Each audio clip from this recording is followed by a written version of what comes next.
Olá pessoal, meu nome é Márcio e mais uma vez aqui nesse canal Questão de Visão. E o nome do canal já diz que é Questão de Visão.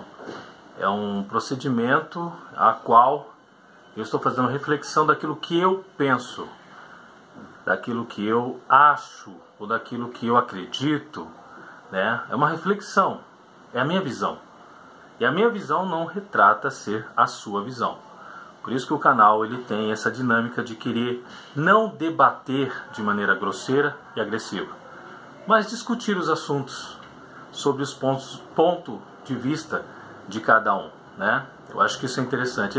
Esse é o fundamento desse canal, né? E esse canal também eu não vou ficar aqui pedindo inscritos, já falei isso, porque eu não vou me preocupar em focar no público aqui, porque isso é marketing que o pessoal está fazendo agora no YouTube, e focar no público, criar um personagem, criar meio que um produto para ficar disseminando para a pessoa X, para público X.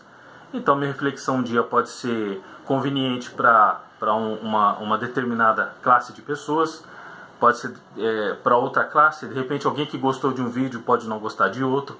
Essa é a fórmula que eu estou trazendo para o canal e eu não sei o que vai acontecer. Eu só sei que quando eu sentir vontade de me expressar, vou me expressar por essa ferramenta pela qual eu usava antigamente, o Facebook. Não que eu deixei de usar, ainda uso, ainda faço vídeos no Facebook, daquele linha direta lá. Mas hoje, 16 anos do atentado às Torres Gêmeas, né, nos Estados Unidos, né, 16 anos. E eu me lembro como se fosse hoje, eu acordando assim, morava em Guarulhos na época, e ao ligar a TV, as pessoas já estarrecidas, e aí fui ver também, era moleque, digamos assim, né? Há 16 anos atrás. Mas eu já estava antenado nas coisas que estavam acontecendo, eu já fazia estudos particulares. Desculpa, gente, eu moro na Zona Leste e aqui o pessoal, eles conseguem falar tão alto, que a voz parece que está dentro aqui do meu apartamento, ó.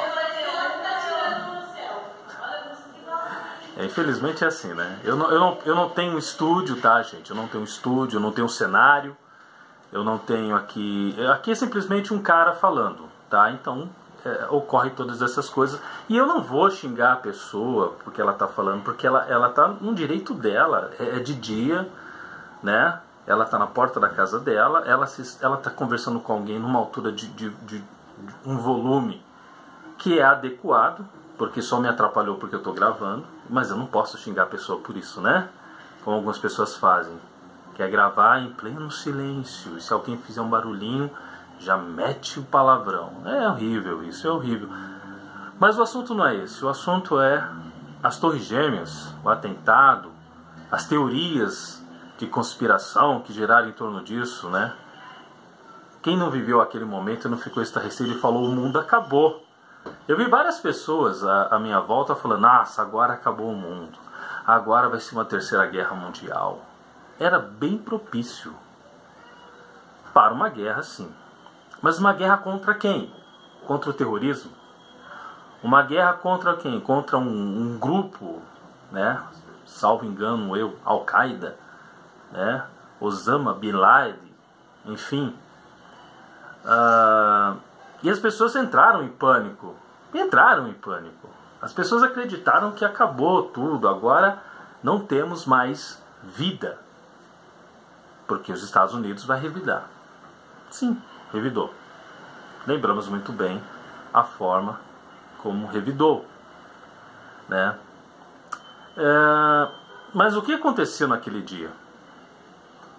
Quantas pessoas não morreram naquele dia? Você já parou para pensar? Às vezes eu paro assim, eu fico vendo as imagens e eu falo: como que se sentiu essa pessoa que se jogou de um andar tão alto para um vazio tão profundo?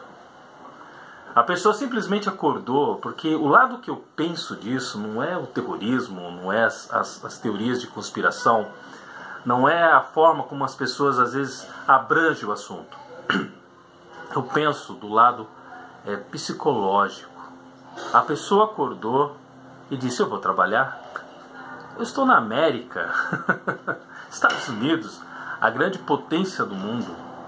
Eu vou trabalhar num prédio que é um cartão postal dos Estados Unidos. Apesar que esse cartão postal já havia sido objeto de atentados, né? Lembramos que já teve uma explosão de uma bomba na sua garagem, alguma coisa desse tipo. Mas naquele momento a pessoa levantou e foi trabalhar. E num dado momento a pessoa está se jogando num profundo abismo, deixando de existir, por conta de ignorantes e da ignorância do ser humano. Claro, né, para todos os efeitos, Al-Qaeda, Osama Bin Laden, terrorismo. Esse é o contexto que nós temos dos aviões, né? Mas alguns, e isso não sou eu, tá? Eu posso ter a minha posição, mas eu não estou aqui dizendo minha posição. Mas os teóricos que acham que alguém conspira contra o mundo, criam suas teorias sobre isso, alegam que o próprio Estados Unidos orquestrou aquele atentado contra a sua própria nação. Seria possível isso?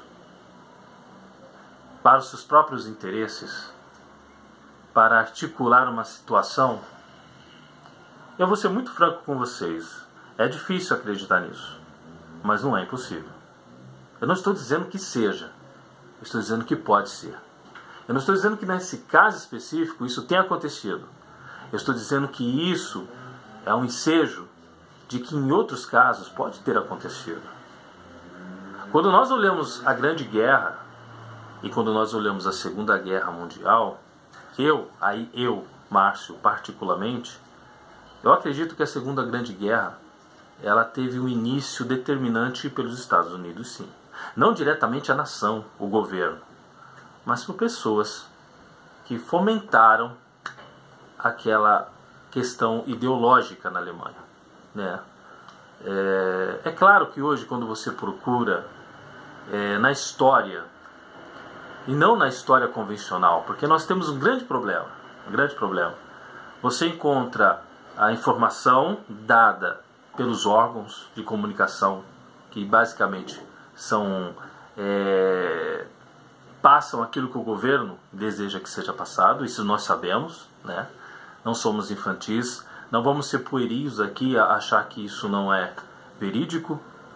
Mas o outro fato é quando você busca então a história, e aí você depara com uma história convencional, aquela coisa didática feita para você acreditar que isso é história.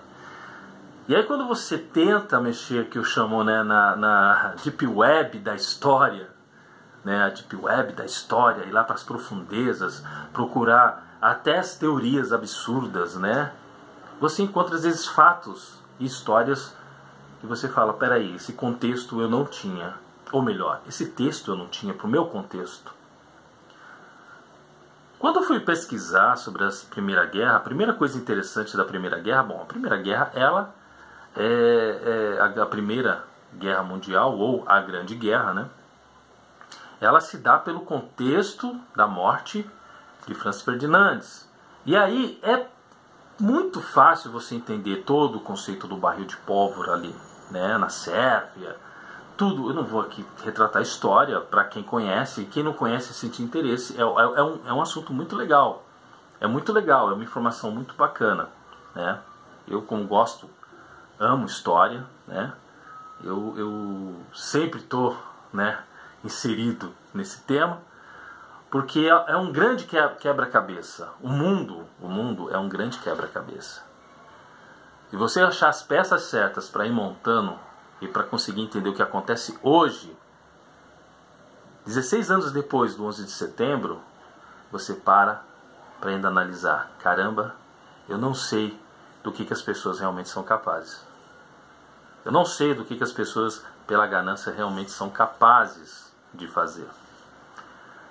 E quando Franz Ferdinandes, né, o herdeiro do trono austro-húngaro, ele é assassinado por um sérvio, né, por questões políticas ali e tal, enfim, começa então a desencadear a Grande Guerra. E o que acontece nisso aí?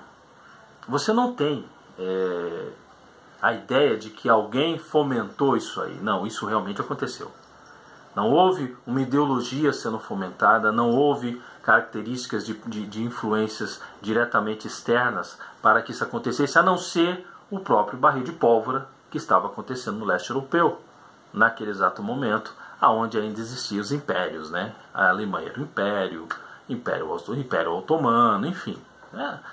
E serviu para fazer essa grande divisão, né? Depois desta guerra, os impérios terminaram, né? A própria União Soviética, na época ainda era o Império Russo, depois a União Soviética, enfim. Houve uma questão geográfica aí, umas mudanças no mapa muito efetivas. Só que se você for ver nessa época, o mapa era simplesmente, o mapa mundi era praticamente a Inglaterra. A grande potência do mundo era a Inglaterra, né? A Alemanha tinha poucas colônias. Essa questão de colônias, aquilo que eu falei no vídeo da questão do homem, querer colonizar, ele tem isso, né? Querer se apropriar de algo, mesmo que seja na base do sangue de inocentes. Bom, na Segunda Grande Guerra, ou melhor, né, como nós conhecemos na Segunda Guerra Mundial, as coisas já mudaram, porque na Primeira Guerra, Estados Unidos, quando entra na guerra, não tinha nem exército. Olha que interessante. Como que uma grande potência não tinha nem exército? Os seus soldados foram treinados por franceses e ingleses. Mas na Segunda Grande Guerra, ou na Segunda Guerra Mundial, os Estados Unidos já era uma potência bastante fortalecida. Porque na Primeira Guerra conseguiu tirar proveito. A nação dos Estados Unidos aprendeu que guerras é um meio de recurso econômico positivo, aonde nações se destroem e você se fortalece. E para isso, uma Segunda Guerra Mundial só precisava de algum ponto-chave.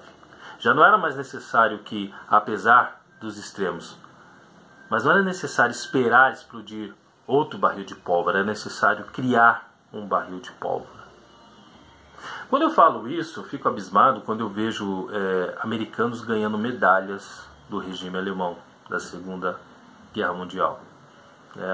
A figura do empreendedorismo que é tão vistosa, quando você vai estudar empreendedorismo, essas coisas, esse nome eclode na sua frente, Henry Ford. Henry Ford, o cara que criou o carro, na verdade não o carro em si, mas que criou um automóvel mais cadenciado para uma classe que não tinha acesso, que criou a linha de montagem. Henry Ford que escreveu O Judeu Internacional, que é visto por muitos como um artigo antissemita e que foi lido pelo regime alemão. Henry Ford que ganhou uma medalha, entre outros, né? Se eu não me engano, até um cara que atravessou o Atlântico também ganhou uma medalha, entre outros americanos, né? A Fundação Rockefeller, gente, isso não é teoria da conspiração, isso é fato. A Fundação Rockefeller, ela investiu muito para o governo alemão, a GM em veículos, né? Muito foi-se feito para o regime alemão vindo de americanos. E muitos americanos que tinham o conceito da supremacia branca. Porque Hitler, ele tinha um grande problema com os judeus. Mas muitos americanos tinham um grande problema com o racismo. Isso é uma coisa da história que ninguém olha. Às vezes você coloca o Hitler como um grande genocídio. Eu não estou defendendo Hitler. Não estou defendendo Hitler. A história por si, ela já se declara sobre. Mas ele tinha um grande problema com os judeus. Eu não vou entrar nos aspectos sobre isso, sobre a vida dele, sobre o que insinuam da vida dele. Eu falo dos americanos, que de uma certa forma aproveitaram também esse ensejo e colocaram ali as suas partículas raciais. Henry Ford era de uma certa forma também, uma pessoa que tinha essa ideologia, né? A eugenia implantada e tão bem administrada por setores americanos. O próprio presidente Trump, quando eu fui estudar a eugenia, eu ainda estou meio me libertando de uma doença aí, chamada gripe resfriado, que me pegou e me derrubou esses dias todos aí. Então me perdoem, a minha fala ainda meio fanhosa. Mas o próprio presidente Trump, e engraçado que eu não encontrei esse artigo mais, eu até escrevi sobre isso na época, há muito tempo, muito antes dele pensar em ser presidente, eu lendo sobre eugenia, eu encontrei uma menção dele dizendo que grandes americanos fizeram o seu dever limpando o mundo daquilo que era degradante. Talvez hoje não encontre mais essa menção. Realmente eu não consegui encontrar essa menção. Claro, hoje nós sabemos que a história, dependendo das pessoas, algumas coisas simplesmente desaparecem. Mas não é à toa que nesse governo, que muitos extremistas aqui no Brasil declaram como a salvação do mundo, alguns partidários daquele regime têm a sua voz hoje para alçar ao mundo sem preocupação. E onde nós vamos parar com tudo isso? Nós temos hoje no mundo tantas facções aí e tantos problemas, né? Nós temos aí o Estado Islâmico, que vocês sabem o que é o Estado Islâmico. Nós temos a questão que as pessoas dizem dos judeus, que se armam em Israel e estão preparados para uma guerra. Já a Guerra dos 6 Dias já prova que eles não estão de brincadeira, né? Nós temos aí essas ideologias espalhadas pelo mundo, em partidos. O mundo é uma grande bomba armada para explodir a qualquer momento. A Segunda Grande Guerra ou a Segunda Guerra Mundial, ela simplesmente denota que, no meu ponto de vista, armaram uma bomba, deflagraram, explodiram e tiraram vantagem disso. Se você prestar atenção, na década de 30 houve a grande recessão dos Estados Unidos. Como eu disse, o mundo é cheio de partes de um quebra-cabeça, que para montar não é fácil. Mas falando do 11 de setembro,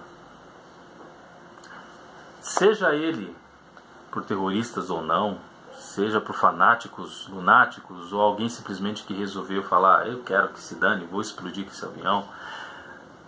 A verdade é uma só, o que é o ser humano, capaz de destruir a vida de uma pessoa que ele não conhece, que ele não sabe quem é, e que simplesmente levantou para trabalhar, levantou para cumprir o seu papel dentro do que nós brincamos e chamamos de Matrix, né? Simplesmente para viver a sua vida. Uma pessoa que provavelmente não fez mal a ninguém, ou não fazia mal a ninguém, um cidadão americano que consequentemente talvez tivesse boas intenções no mundo, talvez um cristão, né? Voltado para o princípio do cristianismo, que é amar ao próximo. Quantos ali não poderiam ter esse preceito, essa primícia de querer o bem ao próximo, e simplesmente levantou para trabalhar e perdeu sua vida numa catástrofe, numa coisa horrenda, numa situação simplesmente, eu digo até apocalíptica, né? Porque foi a torre sendo consumida de baixo, de cima para baixo, é uma coisa bem estranha. Ela não tombou, né? Alguns dizem que explodiu bombas e ela foi caindo. Enfim, teorias por teorias, não importa. O 11 de setembro, há 16 anos atrás, também mudou o mundo. Mas não mudou uma coisa na cabeça das pessoas: que amar ao próximo e o respeito ao próximo é importante. Porque ainda hoje, apesar de tanto sangue derramado nesse mundo, seja no 11 de setembro, seja em Ruanda, quando houve aquele genocídio também, onde os Hutus entraram em guerra com outra tribo, enfim, né? Se você nunca assistiu, assista o filme Hotel Ruanda, muito interessante, um bom filme. Deixa os Marvins um pouquinho de lado. Assista o filme 13 Minutos. Já assistiu? Muito bom. 13 Minutos. O primeiro homem que tentou matar Hitler, digamos assim, foi um alemão. Um alemão natural. Alemão natural. Ele foi o primeiro homem que tentou explodir com a ideia de Hitler e frustrou porque sua bomba explodiu depois que ele já tinha saído do discurso. 13 Minutos. Bom filme também. Há filmes maravilhosos. Agora, a situação é simplesmente essa, né? Aonde nós vamos parar? Porque o preconceito continua, as ideias de supremacias, seja elas quais forem, continua, a ideia do eu continua, a ideia da imposição continua, de ser autoritário continua, em todos os sentidos, em todos os lugares. A ideia de que uma elite tem que ser... eu vi o Olavo de Carvalho falando sobre educação, se a educação não pode ser para todos, que seja da elite para a elite. E o resto que se dane. O ser humano é basicamente isso. Ele é um primata e o único que gosta de matar por prazer. O único que se coloca acima das pessoas por mero prazer. O único que chega e diz eu e nunca nós. Os animais conseguem viver bem. Dizem que cachorro e gato não se dão, que a natureza deles já é de conflito. A própria natureza desmente isso. Dizem que leões são agressivos. Quantos vídeos nós temos de leões abraçando o ser humano com mais carinho e amor do que um outro ser humano? O ser humano é isso. Hoje, 16 anos depois daquela situação horrível nos Estados Unidos, lamentável para os americanos, e eu lamento hoje, me entristeço em lembrar, fico consternado em lembrar quantas pessoas, porque não é porque é americano que tem que morrer, não. Tem muito americano que não merecia morrer daquela forma. Aliás, nenhum americano merecia morrer daquela forma. E ainda hoje, o que nós podemos observar no mundo é a intolerância, a inflexibilidade, a falta de comunicação, o desrespeito pelo próximo e a imposição de ideias a todo custo, que simplesmente vai fomentar o que a história já nos mostra: os genocídios, as bombas que explodem, as crianças que morrem, os sonhos que são deslacerados por todos os lados. E as brigas hoje são se a Terra é plana ou se a Terra é redonda. E isso é um conceito para você ofender alguém.